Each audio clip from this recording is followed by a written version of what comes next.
ನಮಸ್ತೆ ಎಲ್ರಿಗೂ. ಇವತ್ತು ತುಂಬ ಸುಲಭವಾಗಿ ತುಂಬಾ ರುಚಿಯಾಗಿರುವಂತಹ ಬೆಂಡೆಕಾಯಿ ಪಲ್ಯ ಯಾವ ರೀತಿ ಮಾಡೋದು ಅಂತ ನೋಡೋಣ ಬನ್ನಿ. ತುಂಬ ರುಚಿಯಾಗಿರುತ್ತೆ. ಒಂದ್ಸಲ ಈ ವಿಧಾನದಲ್ಲಿ ಟ್ರೈ ಮಾಡಿ ನೋಡಿ. ಇಲ್ಲಿ ನಾನು ಮೊದಲಿಗೆ ಒಂದು 1/4 ಕಿಲೋ ಆಗುವಷ್ಟು ಬೆಂಡೆಕಾಯಿನ ತೊಗೊಂಡಿದ್ದೀನಿ. ಇದನ್ನು ನಾನು ಮೊದಲೇ ಕ್ಲೀನಾಗಿ ತೊಳೆದು ಕಾಟನ್ ಬಟ್ಟೆ ತೊಗೊಂಡು ಒರೆಸಿ ಈ ರೀತಿ ಕಟ್ ಮಾಡಿ ಇಟ್ಕೊತಿದ್ದೀನಿ. ಇಲ್ಲಿ ಕಟ್ ಮಾಡುವಾಗ ಬೆಂಡೆಕಾಯಿ ಡ್ರೈ ಆಗಿ ಇರಬೇಕು, ಇಲ್ಲ ಅಂದರೆ ನಾವು ಹುರಿಯುವಾಗ ಅದು ಲೊಳೆ ಬಿಟ್ಕೊಳ್ಳುತ್ತೆ. ಓಕೆ ನೋಡಿ, ಈ ರೀತಿ ಒಂದು ಸ್ವಲ್ಪ ದಪ್ಪ ಕಟ್ ಮಾಡ್ಕೊಂಡು ತೊಗೋಬೇಕು. ಇವಾಗ ನೋಡಿ ಎಲ್ಲ ಬೆಂಡೆಕಾಯಿ ನಾನಿಲ್ಲಿ ಕಟ್ ಮಾಡ್ಕೊಂಡಾಗಿದೆ.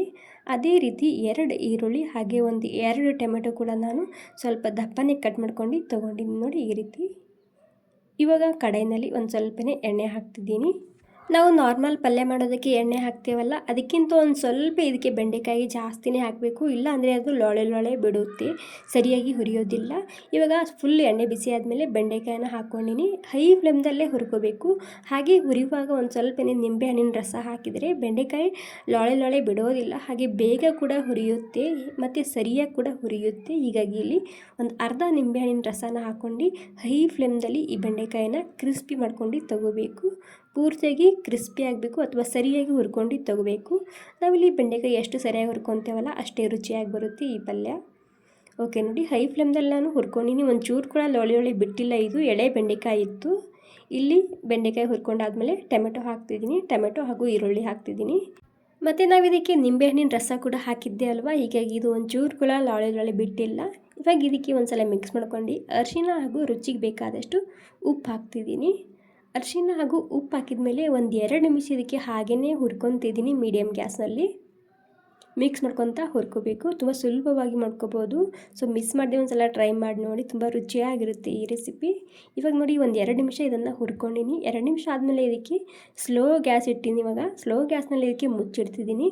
ಪೂರ್ತಿ ಟೊಮೆಟೊ ಹಾಗೂ ಈ ಈರುಳ್ಳಿ ಸಾಫ್ಟ್ ಆಗೋ ತನಕ ಹುರ್ಕೊಂಡು ತೊಗೋಬೇಕು. ಓಕೆ ನೋಡಿ, ಟೊಮೆಟೊ ಪೂರ್ತಿ ಸಾಫ್ಟ್ ಆಗಿದೆ.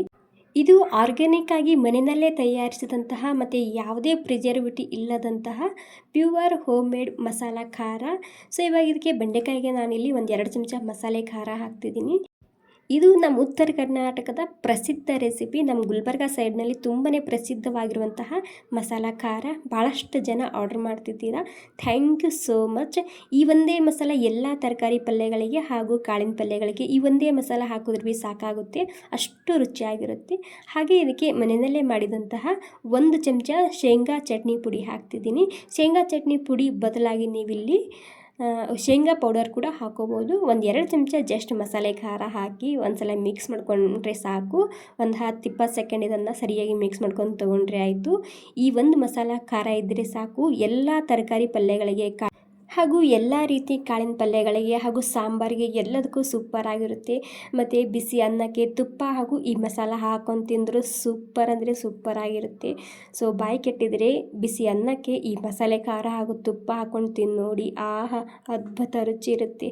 ಓಕೆ, ಈ ಸಿಂಪಲ್ ಬೆಂಡೆಕಾಯಿ ಪಲ್ಯ ರೆಸಿಪಿ ಇಷ್ಟ ಆಗಿದ್ರೆ ಒಂದು ಲೈಕ್ ಮಾಡಿ. ಥ್ಯಾಂಕ್ ಯು ಸೋ ಮಚ್ ಎಲ್ರಿಗೂ.